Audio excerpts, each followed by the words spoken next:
Hello and welcome to Always Tell Me the Odds, a Star Wars Unlimited podcast. This is episode 25 and as... Det blev helt fel, vi tar det. Det var tappar my head.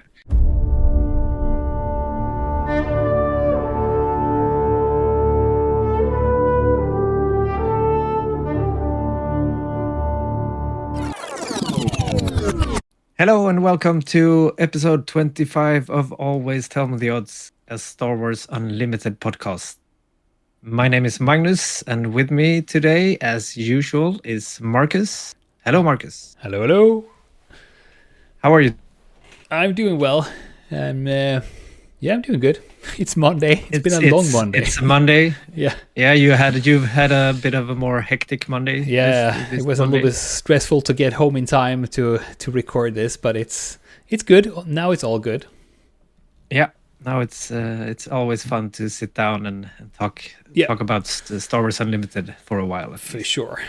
It's I'm amazed about it because I was thinking about it the other day that I never played TCGs in my life. I never had any interest in it. I don't know. It's never been in my life, and now I'm super invested in it. It's one of the thing that I put in the most time in my spare time for sure. Yeah, right now. Yeah. That's nice. You went did a 180 and for sure. went from 0 to 100 in the TCG space. For sure. So that's super fun. We've had a lot of fun since you started playing. So yeah, I have had a lot of fun. I have a lot of fun with it. So I usually listen a lot to podcasts, but I mostly listen to either history or adventure podcasts. Since I'm a climber and ultra runner and so on, but now I'm almost only listen to Star Wars Unlimited podcasts first. So I've totally turned. Yeah. Yeah. I listen to a lot of Star Wars Unlimited podcasts, and there are actually quite a few out there, and most of them are really really good and nice to listen to. So, if you want to spread out, always go and check out. There are a lot of different types of podcasts for sure to try out in this space. Yeah, I think there are real. Of course, a special shout out to our sister podcast from Sweden. The Nordic Takedown is always a great listen. So go over there. They're doing a really really really good job with all the casting they're doing with the tournaments, and they go through the meta and so on. They are a little bit more honed in on the competitive part of SWU, which is really nice. Yeah, they're really good at it. Victor's a lot of them, but I guess mostly Victor has done a lot of deck techs and stuff now as well. On YouTube, so check that out. That's really nice. For sure. So, have you been playing any SWU the last week? So I have played a little bit more last week than the week before because it settled down a little bit with the campaign. So I've started to build. I think I mentioned it before, but I started to build a Ray deck again because most people have heard by now that this Ray data vault have showed up and became very I don't know, famous, but well known at least. But when I took that and I compared it to the Ray Green that I had in the Twilight set, it's kind of similar. It's not the same, but it's kind of similar. But this time we have this data vault base that everybody uses right now. So I've been building that a little bit and trying that out, and I'm getting more and more comfortable with it, with a little bit of tweaking on it. And today I start to build another deck, but because when I was playing, my opponent played a lot of a Darth Vader space deck, and I hate it with passion. It's so hard for me to play against. So I actually tried it out, and it was a lot of fun to play. So I was, maybe I should build that and just try playing with it a little bit. So I've been dabbling on your side a little bit. Yeah, that's nice. I mean, the Pilot Vader from set 4 is he's really fun to play. He's interesting. I played him mostly in limited, like sealed and draft. But I've also played quite a few Premier games with him as well. And it's if not always super good. Depends on how you build it, I guess. But it's very fun to play. Yeah. And I mean, it has been doing well. At least I think it's the green yellow version that has been doing the really best well. in like bigger tournaments, at least. For sure, yeah. So it's a good deck. I think that's why it's so common now, also. But one thing probably. that I haven't realized that before. I realized it now when I started looking at it was that it's only common and uncommon cards in it. Which is a little bit wild. So I think it's been getting popular, like the combination of a deck that is good, it's very fun to play, and also easy to get the cards. It's quite cheap to get, so it's very beginner friendly to it is so it's a great deck for a new player actually to pick up, because it's super fun to play and it's good, and as we said, it's cheap to get the cards as well. So also I don't have a lot of tip. I don't have a lot of Vilnic cards because I only play the hero side, but I mean, since it's always only common and uncommon cards, I actually had almost all cards, so I could build it. But so that was nice. So we'll see. I guess that's the biggest benefit of actually buying boxes and drafting instead of just buying like single cards from. It's a bit more expensive if you buy the boxes and stuff, but then again you get a lot of the common and uncommons, almost everything, if you buy a few boxes.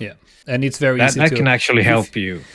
And if you miss one or two cards, they are like someone has them and they don't cost anything. You can just get them from somewhere. So it's I mean, also it's like it's a little bit more costly, but it is, if you compare to a lot of other hobbies, it is not like insane. No.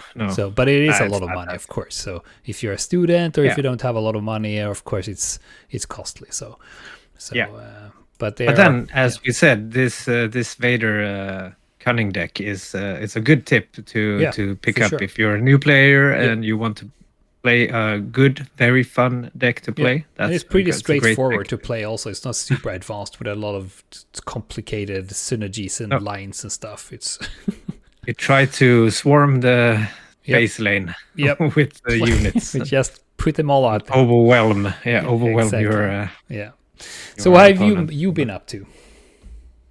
So I've been playing quite a bit as well. Just trying out a few decks. I recently decided to skip my other plans and actually go to Showdown this Friday. Actually.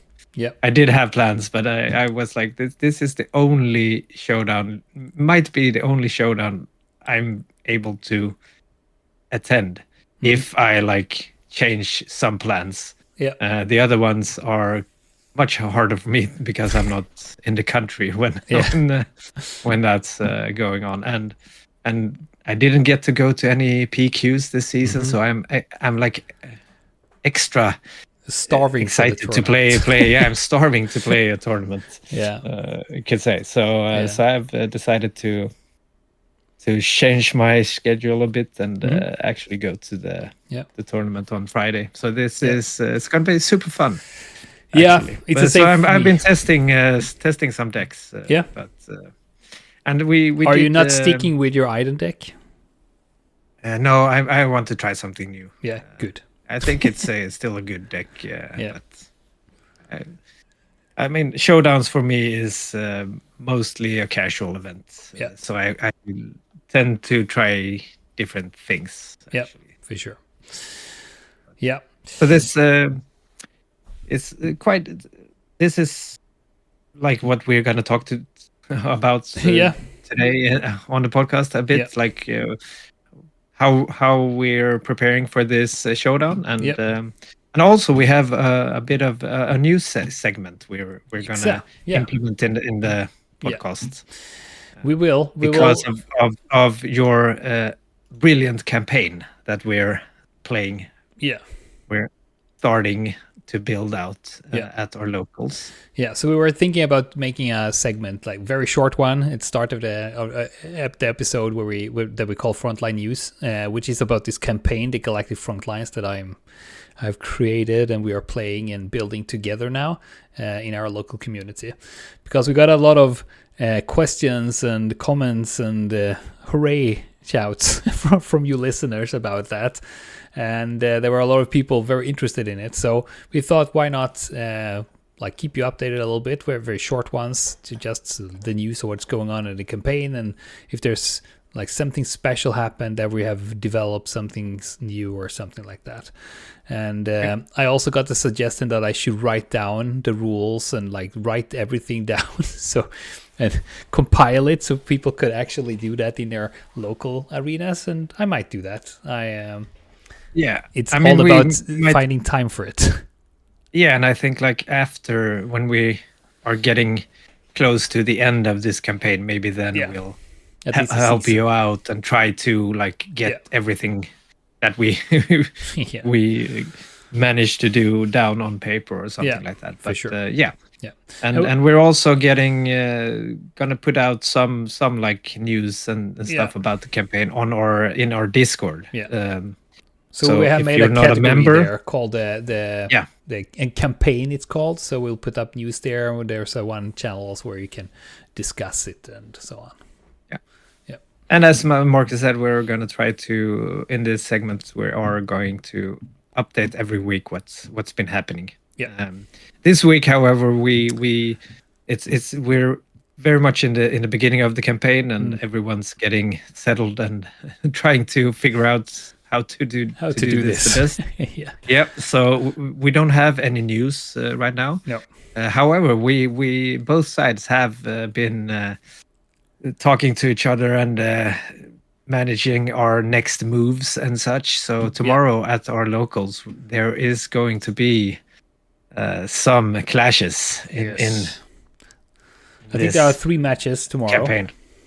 And I'm gonna get a tough time because I have to play against 2 players to be able to claim the area I'm moving into. So we just to say how that works. It's like, so there will be 3 battles tomorrow because there are people coming into the same sector. Then you have a battle, and the battles are to play a SWU game, best of 3, so just like you do in a Swiss. And for Magnus in this case, there were 2 enemies coming into the same sector as him, and if that happens, Magnus have to defeat both of those players to be able to take the sector. But if you win both of the matches, you will get the sector. Otherwise, they will win.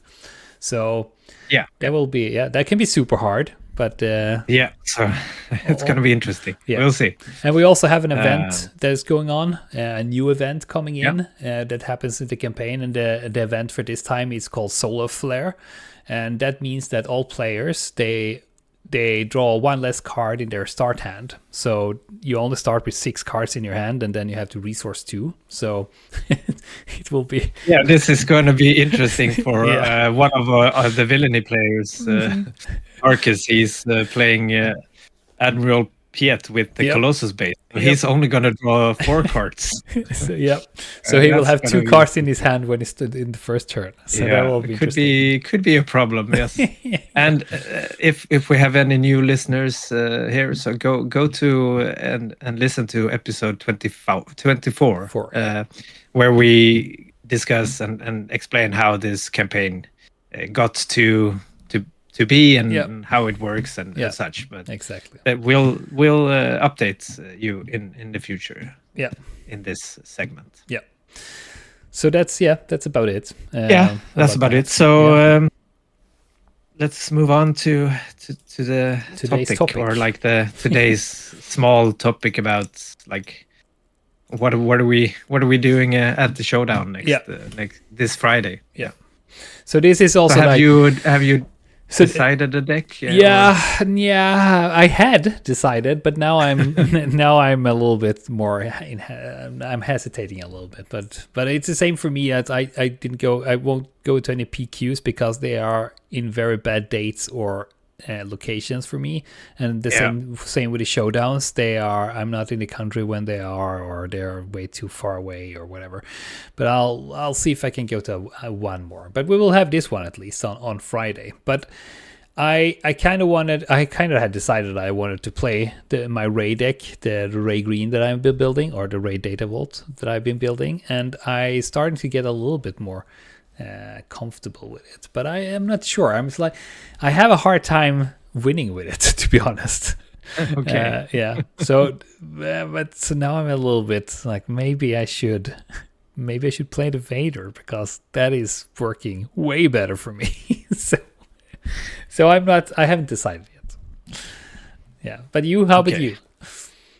Yeah, I'm always like, first of all, the showdowns for me is like mostly a casual event. It is a casual tournament. Yeah. So I usually want to try out something new that I haven't played at a tournament, or something that I think is super fun to play, or something I did.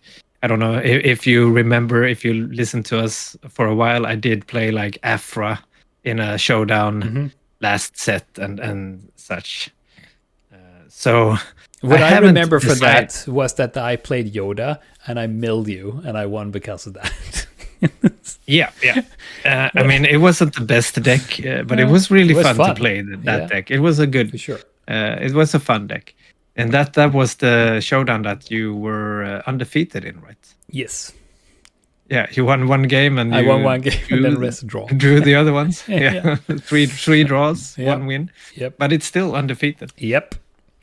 So good track record. Yeah, but I'm leaning towards my good old friend Palpatine. Oh, you Emperor do? Palpatine. Oh. I have been trying out a new version with Lake Country, so it's only green. And I thought you would go with Trench, actually.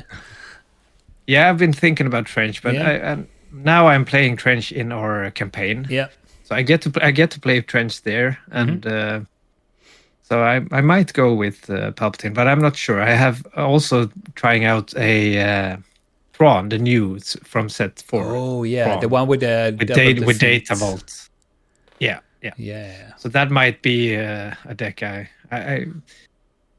let's see. I hope I get some games in tomorrow at locals after campaign play to see what I want to play on Friday. Yep. So for new players who don't know this Thrawn, it's the ability he has is that when you can do a when defeated ability, you can do it once more. So you can basically only have cards with when defeated effects, and then you can do those twice. So you can double up on that. Yeah, it's a very fun leader, actually. Yeah, and Thrawn is one of my favorite characters in Star Wars as well. So and really like that. You got the showcase. Yeah, I did actually. In front of my nose. Yes. That was amazing. Yeah, that was good. Yep. I have to play that. I have to play him in some like in a showdown sometime at least. Yeah, for sure. You have to do. Maybe this one, but I'm really enjoying playing this Palpatine deck now. Yeah. So what are you enjoying Palpatine with that? For a while. Well, Palpatine is I've always enjoyed the Palpatine. Yeah. I've played it mostly with Cunning, so yellow Palpatine. That was an interesting deck. Yeah. So why are you going for Lake Country now? Yeah, so it's good to have the 4 extra health against against aggro decks. Yeah. Palpatine's always had a problem with aggro decks. Yeah, and it actually helps out a lot. And the green, like when you play the double green with the green base, you have quite a few units that help you with restore or heal up. So you can heal a bit, not like the Iden deck, of course, but you can still heal some, and with 34 health on the base from the beginning, that can be like the thing that helps you actually win some games against aggro. So I know we talked a little bit about that when we have been to the PQ in Copenhagen, because then you were so close all the time. You were on 28, 29 health, and then you managed to heal down a little bit. So we said that by then that if there are any bases that will come that will have more HPs, that will probably help you. So Lake City, or Lake Country with former health on would help you then. So it makes sense. It doesn't sound super much for extra health, but it actually does very much for it's decks amazing. like this. It's amazing how much of a difference those just 4 or 5 HP does, or 3 in data. It's still hard to play against some aggro decks, especially Sabine, because she's so fast. But I mean, it makes the matchup a little bit better. So we'll see. But I'm really enjoying. I mean, I do like to play these kind of control is always my favorite type. I mean, mid-range control probably, and I prefer to play it with units if I can. So like unit control decks, and Palpatine is spot on that. So because we'll see. But I also enjoy this Thrawn deck very, very much. Yeah, Palpatine. Yeah, so he can defeat, and you can draw cards and do damage. And, and of course steal the opponent's. I hate that. I think Palpatine is horrible because since I mostly met him with my Ray decks, I always my winner is the Luke Skywalker, and you always take him from me, so I can't use him properly when I play against Palpatine. It's super hard. But I think it's hard. It's you can actually, if you like practice the matchup a lot and you really understand the matchup, both like most decks can have a good plan against Palpatine, but it's kind of a different type of game for mid-range decks when you play into Palpatine, because of the threat that he can take your Luke or some important unit from you. But so that's what I think. It's always an interesting game when you play that, I think. But I think it's my new Ray deck is a little bit less vulnerable to it, because it's more like flooding the table with smaller units and then buff them up a little bit. So I don't have to play Luke Skywalker on turn 6. I can instead play like a U-Wing and then just put out 3 units. More units instead. That's usually because Palpatine doesn't usually want to like deploy and just get a small like 3-cost unit or something, because the bigger the better for sure. for Palpatine. So that's true. And usually also the threat of taking like a Luke. It's I mean, some games you don't even deploy Palpatine. Yeah, true. You just keep him as a threat to. Like you, almost like a chicken game. Like, do you really want to play your Luke, or I tried that? You have to play him sooner or later, because or I you tried lose that. the game. I tried that at some point when we played, you and me, and I didn't deploy Luke because I was like, you will only take him, so I don't do that. And then the only thing that happens is that we go up on resources, and then you put out your Devastator and stuff, and I was like, then I'm done, because I need my Luke. So it's better to have a plan. Like, okay, he's gonna take my Luke, so I have a Felled Dragon in hand, so I can kill the Luke when I mean, it's not optimal, but it's good to have a plan. So maybe I shouldn't give away too much how to play against Palpatine. Well, no, but I mean. As I said, have like, other weaknesses as a player. Especially showdowns is just super fun, casual events. And it's for us this Friday. It's gonna be really nice evening, because we've gotten. I think we're up to like 10 people. 10 of the players. We're meeting up, going out to eat before the tournament, because the tournament doesn't start until like 6 in the evening, so it's gonna be too late to go out after the tournament to eat. So we're actually meeting up before and going out, grabbing a burger and a beer maybe. And it's a really nice burger joint we're going to. Yeah, so it's gonna be just this really fun and casual, and like you just have to. To remember not to drink too many beers before, so you can go in there. It's like, or maybe it's better for me that I'm all like relaxed. Yeah, maybe maybe I play the lines better. I mean, one beer could actually be good. Yeah, it's actually like when I've been competing in sport shooting when I was younger for many years in a very high level, and beer is actually counted as what do you say, doping? Do you say that in English?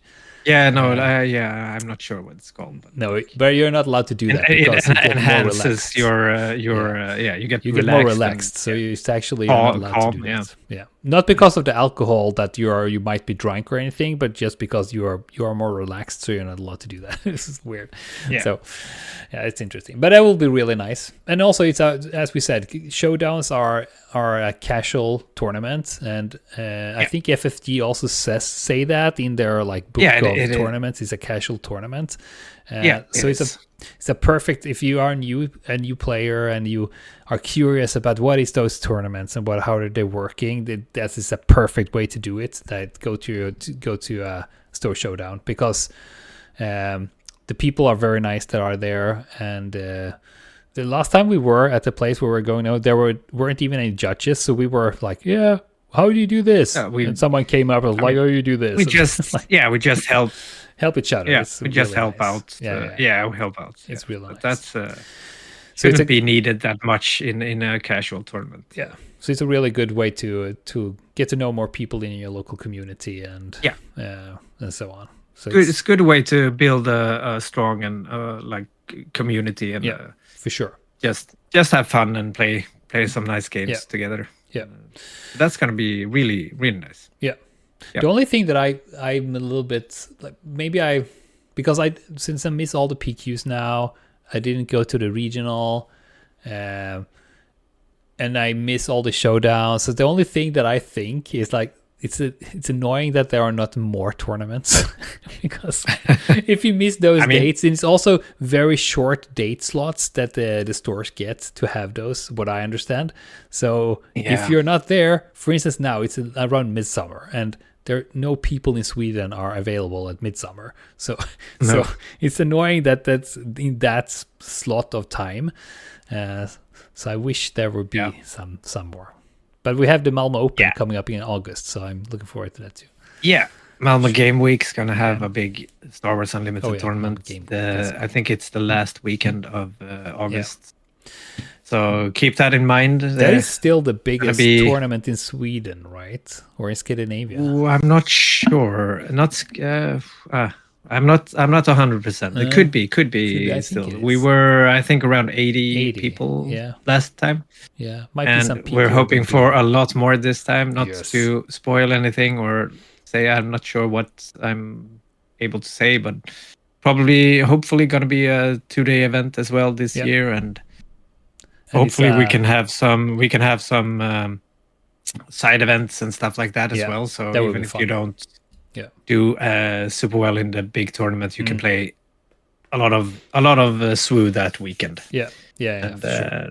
And also, it's a benefit when it's actually at the Malmö Game Week, because there is going to be a lot of other different games like board games, card games, RPGs. There's those RPGs, nerd markets, and there are video games, and there's a lot of games, and there's more. All the TCGs are there: Locana, Pokemon. I know Flesh and Blood is maybe there, and so on. So there will be a lot of Magic fun stuff. Magic, of course. So there will be a lot of fun. Warhammer. There's like a huge house of Warhammer. So that will be interesting. So for sure, we'll update you as soon as we know more. For sure. So if you are coming in, because that one was before I started to play SWU, there was actually on that game week that I bought my first start kit. Oh yeah, you came and because I played in the tournament. So I came there just to watch. Me and my daughters and our game master in our RPG group, we came there to watch, and I was like, let's buy the starter deck, try it out. Then I was hooked, and then I got all the cards from you. So, but showdowns are. I think that is if you are curious about Game Week, I should try to come to a showdown and then come to Malmö Game Week for sure. Yeah.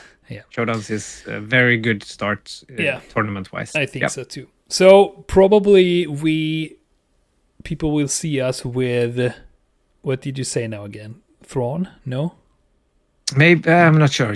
not sure. Palpatine or Thrawn. Palpatine or and then on Friday maybe it's another deck. You never know. You never know. Yeah. And I in my thoughts I have Rey or Darth Vader. I would probably go with Rey because it's Rey. Hey, I can't abandon my Rey. That's true. That's true. Yeah. Yeah, so that will be interesting and very fun for sure. If you listeners, are you going to any showdowns this season, or how does it look for you around where you're living? Do you have any showdowns close to you? Let us know in our Discord or as a comment on YouTube or so. Yeah, we love to get questions and just updates on what you are doing. Yeah. It's a lot of fun to get like the feedback we got from the last episode with Galactic Frontlines. A lot of interesting feedbacks and interest, and I love to interact with people, to the listeners for sure. Yeah. So yeah. All right. So always tell me the odds. This is the last segment we usually have in each episode, where we ask each other about odds, and I have one for you this time. Okay. Yeah. So it's a very short. I'm ready for the question. You're ready. You know that I guessed the exact right the last time. No pressure, but. All right. So it's a very short question, but what is the chance that a person on Earth get hit by space junk? Space junk. Yeah, there's a lot of space junk floating around the Earth. So what are the chances that a person on Earth get hit by space junk? I mean, that can't be something that happens very often. That someone gets hit. I know that. Maybe not. So it's it's like when you start thinking about okay, so you start with is it 1 in 100,000? But that would be a lot of people getting hurt by space junk. So that couldn't be it. So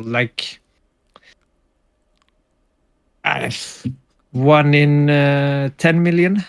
Yeah. You have the right numbers. Okay. Yeah.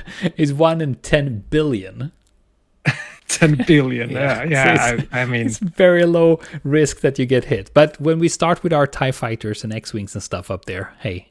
Yeah, then it's going to be much harder. Yeah. Much higher. That's true. But it's actually, there's no human being recorded getting killed with space junk so far. Okay. The space junk is piling up there. So the risk gets higher and higher. But it's 1 in 10 billion, actually.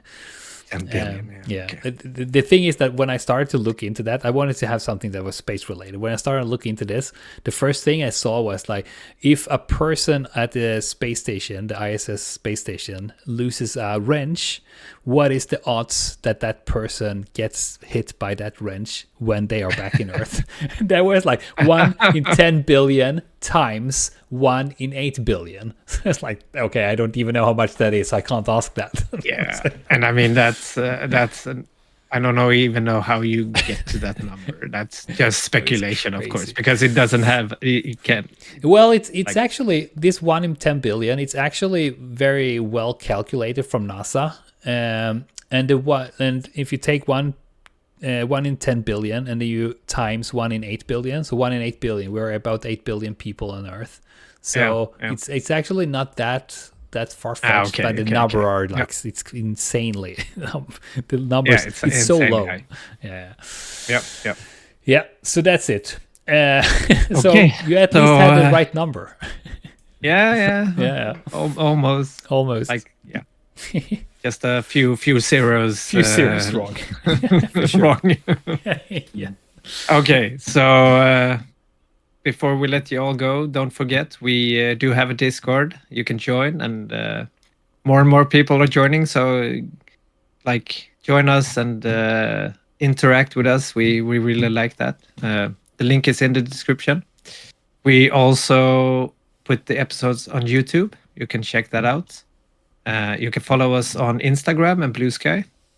You also find both me and Marcus in the Swedish and international Discord as Dragonfly and Following. So thank you all for listening this week, and see you next week. Bye bye.